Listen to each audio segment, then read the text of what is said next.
Assalamualaikum warahmatullahi wabarakatuh. Alhamdulillahirabbil alamin anzalal Qur'an hudan linnasi wa bayyinatin minal huda wal furqan. Asyhadu an la ilaha illallah wa asyhadu anna Muhammadan abduhu wa rasuluh la nabiyya wa rasula ba'da amma ba'du. Baiklah, yang saya hormati Ibu Dian Permatayanda selaku dosen pembimbing mata kuliah Bahasa Indonesia. Baiklah, saya Rifan Hamdani NIM 2121291 dari kelas HPAI tahun pelajaran 2021. Baiklah, di sini saya akan menyampaikan sebuah materi yang mana yang telah dibacakan selama perdiskusian dengan mata kuliah Bahasa Indonesia. Yang akan saya sampaikan yaitu materi tentang diksi, definisi, dan kamus. Baiklah, langsung saja mulai dari yang pertama, yaitu diksi. Di dalam Kamus Besar Bahasa Indonesia, diksi diartikan sebagai pilihan kata yang tepat dan selaras dalam penggunaannya untuk mengungkapkan gagasan sehingga diperoleh efek tertentu seperti yang diharapkan. Dari pernyataan itu, tampak bahwa penguasaan kata seseorang akan mempengaruhi kegiatan berbahasanya, termasuk saat yang bersangkutan membuat karangan. Setiap kata memiliki makna tertentu untuk membuat gagasan yang ada dalam bentuk seseorang, dalam benak seseorang. Bahkan, makna kata bisa saja diubah saat digunakan dalam kalimat yang berbeda. Hal ini mengisyaratkan bahwa makna kata yang sebenarnya akan diketahui saat digunakan dalam kalimat. Lebih dari itu, biasa saja menimbulkan dampak atau reaksi yang berbeda jika digunakan dalam kalimat yang berbeda. Berdasarkan hal itu, dapat dikatakan bahwa diksi memegang tema penting sebagai alat untuk mengungkapkan gagasan dengan mengharapkan efek agar sesuai. Selanjutnya yaitu ketetapan dan kesesuaian penggunaan diksi. Pemakaian kata mencakup dua masalah pokok, yakni pertama, masalah ketetapan memiliki kata untuk mengungkapkan sebuah gagasan atau ide. Kedua, masalah kesesuaian atau kecocokan dalam mempergunakan kata tersebut. Ketetapan makna kata tergantung pada kemampuan penulis mengetahui hubungan antara bentuk bahasa atau kata dan dengan referensinya. Selanjutnya, agar dapat memilih kata-kata yang tepat, maka ada beberapa syarat yang harus diperhatikan sebagai berikut. 1.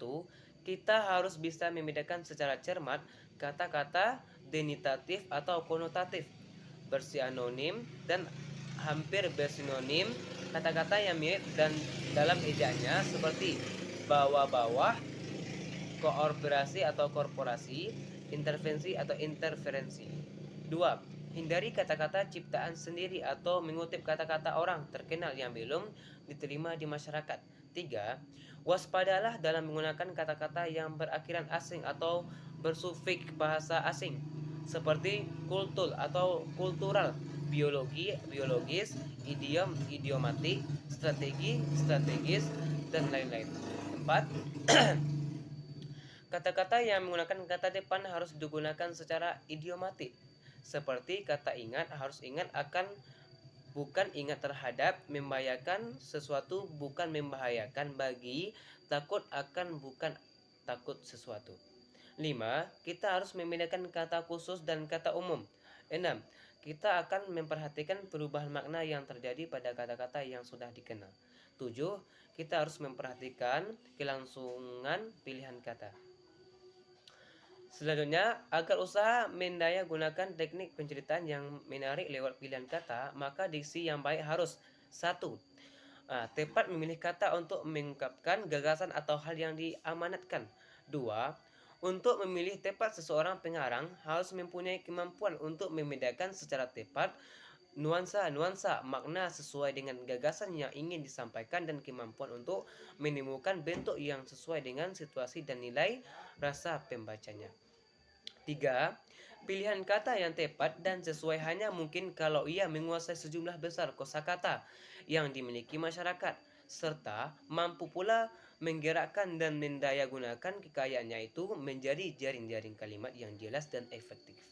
Contoh-contoh penggunaan diksi dalam cerita fiktif misalnya penggunaan metafora, anafora, litotes, smile, personifikasi, dan sebagainya. Lanjut, yang kedua ialah definisi. Definisi ialah suatu pernyataan yang memberikan arti pada sebuah kata atau frase. Definisi adalah perumusan yang singkat, padat, jelas, dan tepat menerangkan apa sebenarnya suatu hal itu, sehingga dapat dengan jelas dimengerti dan dibedakan dari semua hal lain. Maka definisi yang baik harus memenuhi syarat. Yang pertama ialah merumuskan dengan jelas, lengkap, dan singkat semua unsur pokok isi pengertian tertentu. Yang kedua, yaitu unsur-unsur yang perlu dan cukup untuk mengetahui apa yang sebenarnya barang itu atau tidak lebih dan tidak kurang. Ketiga, sehingga dengan jelas dapat dibedakan dari semua barang yang lain. Contoh, ayah, orang tua laki-laki. Dalam setiap definiens, penjelasan yang menjelaskan sesuatu tersebut terbagi menjadi dua, yaitu A. Genera atau genus, dalam bahasa Indonesia dikenal dengan istilah jenis. 2. Differentika atau diferensi, dalam bahasa Indonesia dikenal dengan istilah sifat pembeda. 3. Tujuan membuat definisi. Ada 5 tujuan membuat definisi, yaitu pertama, menambah pembedaharaan kata. Yang kedua, menghilangkan kerancuan atau ambiguitas. Hal ini penting karena dengan menggunakan suatu kata yang rancu, nantinya akan mengakibatkan argumen yang dikeluarkan juga menjadi rancu.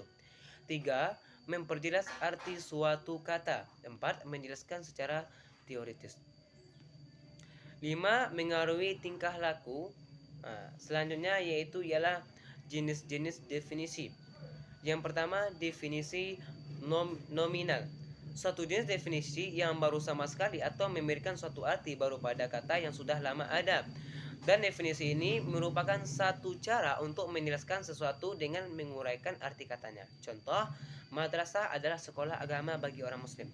Dalam definisi nominal dapat dinyatakan dalam 3 cara. Pertama, definisi dapat diartikan dari asal-usulnya atau etimologi.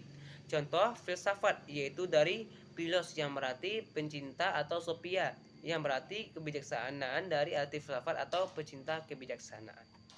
Yang kedua, namun tidak semua bisa dilakukan dengan cara etimologi. Maka supaya jelas diketahui nominal ini harus dilengkapi keterangan tentang bagaimana definisi ini telah digunakan dalam masyarakat. Yang ketiga, dapat dinyatakan dengan menggunakan kata sinonim. 2. Jenis definisi ialah definisi real. Mendefinisikan kata yang sudah umum digunakan biasanya yang terdapat dalam kamus bahasa. Definisi real dapat dibedakan dalam 4 jenis, yaitu definisi hakiki, definisi deskriptif, definisi final, dan definisi kausalitas. Selanjutnya, poin terakhir ialah kamus. Apakah itu kamus? Kamus merupakan sebuah media yang dapat diartikan sebagai buku yang berisikan tentang arti suatu kata dari bahasa atau istilah asing. Dan keberadaan kamus sekarang sangatlah diperlukan sebagai media yang dapat menambahkan pengetahuan dan wawasan. Pada saat ini, masih mendominasi penggunaan kamus yang berbentuk buku atau memperoleh informasi. Sekarang ini banyak sekali kamus yang beredar, mulai dari bentuk kata buku, kamus elektronik, aplikasi kamus berbasis desktop dan web. Nah, mungkin inilah yang dapat saya sampaikan. Kalau ada kesalahan dan kesalahan kata-kata yang salah dalam pengucapan saya tadi, mohon dimaafkan. Saya sudah dengan membaca. Assalamualaikum warahmatullahi wabarakatuh.